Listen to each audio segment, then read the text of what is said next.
So here is the plan for our first test. Normally when I give a big exam, I let you guys have the two class periods that we would normally have face-to-face to do the test. But I don't have the luxury of having that time. So the way we're going to do it this time is I'm going to give you 3 reviews. Review 1, Review 2, and Review 3. That way they're not super long. All 3 of those will have questions to answer on that test maker program that we use.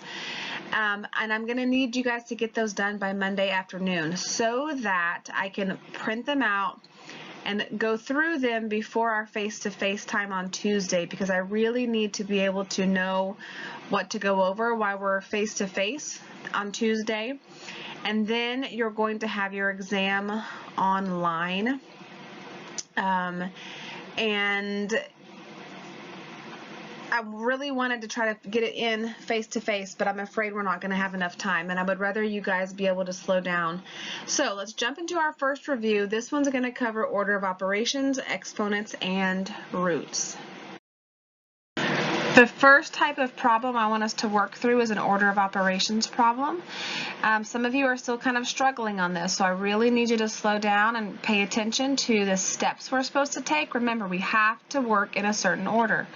We have to do our parentheses first, and that means we're going to work inside our parentheses, work our way out. That is also going to include any brackets that we have, which are just bigger parentheses, and it's also going to include absolute values. Then we are going to do any exponents. That step is going to include roots as well. Then we multiply and divide. And remember, we multiply and divide together from left to right. So even if we hit division first on that step, we are going to have to divide first. Then we simply add and subtract together from left to right. So let's work through this problem. We're going to start inside of our parentheses, and remember, absolute values are included there. Inside of those parentheses, we have to follow our order of operations. Whatever I'm not using, I'm going to bring down so I don't lose it. 3 squared is 9. Pay attention there, because most of us will see 3 and 2 and instantly think 6. This is not 3 times 2, it's 3 times 3. Minus the square root of 16 is 4, because 4 squared is 16. Inside of my absolute value sign, I'm going to need to follow my steps, so I have to do my parentheses first. 7 I'm not touching, minus I'm not touching, and that 3 squared becomes 9. All right, let's keep going until everything inside of those parentheses and absolute value signs are simplified. 9 minus 4 is 5, 7 minus 9 is -2. Now remember, the absolute value is how far something is from the origin, or from the 0 point on your number line. If I start at the 0 and I count to the -2, I have moved 2 spaces. So therefore, the absolute value of -2 is just 2. All right, parentheses are done. At this point, I have no exponent, so I'm going to multiply and divide together from left to right. Now don't lose your sign. Whatever sign is in front of the number stays with the number. So this is -4 times 5, which is -20. Now I just add and subtract together from left to right. 2 minus 20 is -18. -18 plus 2 is -16. So make sure you remember those order of operations.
The next thing I want us to look at is simplifying radicals that don't have a whole number answer. So the square root of 25 is 5 because 5 squared, or 5 times 5 is 25. When I have a problem like the square root of 27, there's not a solid answer. So what I'm going to do is I'm going to tree it. 27 breaks down into 9 and 3. 9 breaks down into 3 and 3. So instead of writing the square root of 27, I'm going to write the square root of 3 times 3 times 3, which is the prime factorization of 27. So step 1, tree it. Step 2, I'm going to find any pairs. Okay, so let me back up for a second and remind you of this. The square root of 25 is 5 because 5 times 5 is 25. Anytime you have a pair of numbers under a radical, it pulls out as 1. So if I have a pair of 3's right here, it's going to pull out as 1, 3. So this simplifies us to 3, and then my leftovers are 3. And if you totally are confused by that, we will have to look at that again, or you can always shoot me a quick text. All right, if you'll remember when we talked about adding and subtracting, or adding or subtracting radicals, we can add them if their square root or what's under the radical matches. So basically what this is saying is that I have 3 square roots of 6. Someone gives me 5 more square roots of 6, so I have 8 square root of 6. What I have doesn't change. How many I have changes. So all I have to do is add or subtract, depending on the sign, my coefficient or my whole number that is in front of that radical sign. Remember that exponents have their own sets of rules.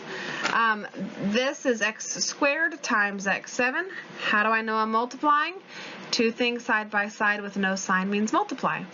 Now, what I could do is I could write out 2x's and 7x's. 1, 2, 1, 2, 3, 4, 5, 6, 7, and then I can count them. 1, 2, 3, 4, 5, 6, 7, 8, 9, and know that I have 9 x's. None of us want to take the time to do all of that. So just remember, if I am multiplying, I add my exponents. If I'm dividing, I could write out 1, 2, 3, 4, 5, 6, 8, 9, 10, 11, 12 x's over 1, 2, 3, 4, 5 x's. And I know that x over x cancels out, and then I'm left with 1, 2, 3, 4, 5, 6, 7 x, or x to the 7 power. But all I have to do, because none of us want to take the time to do all of this, is subtract my exponents. 12 minus 5 is 7. So just remember, like bases, only if their bases match. If I'm multiplying, all I have to do is add the exponents. If I'm dividing, all I have to do is subtract them. All right, remember we cannot work with a negative exponent. So what we have to do is we have to move it over the fraction line. So what I'm going to do is I'm going to create a fraction by putting it over 1. Remember, you can create a fraction by putting a 1 under it, any number. And then I'm going to just sort of move this from the top to the bottom. When I move it, the sign of the exponent changes, and now I can work with it. 1 over 3 times 3 times 3, which is 27. So remember, anytime an exponent changes sides of a fraction line, the sign of the exponent changes.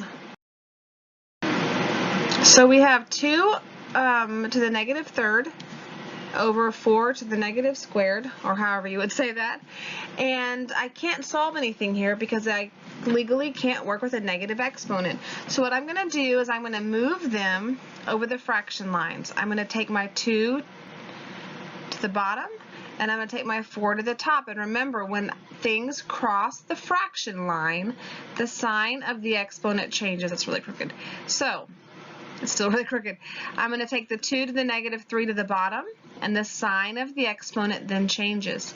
I'm going to take the 4 negative 2 to the top, and the sign of the exponent changes. And now I can solve this. I can solve this by going 4 squared is 16, 2 squared is 8, which equals 2. All right, if you will get on and do the practice test part as a review for your test next week, then I will get on and check it, and we'll go from there.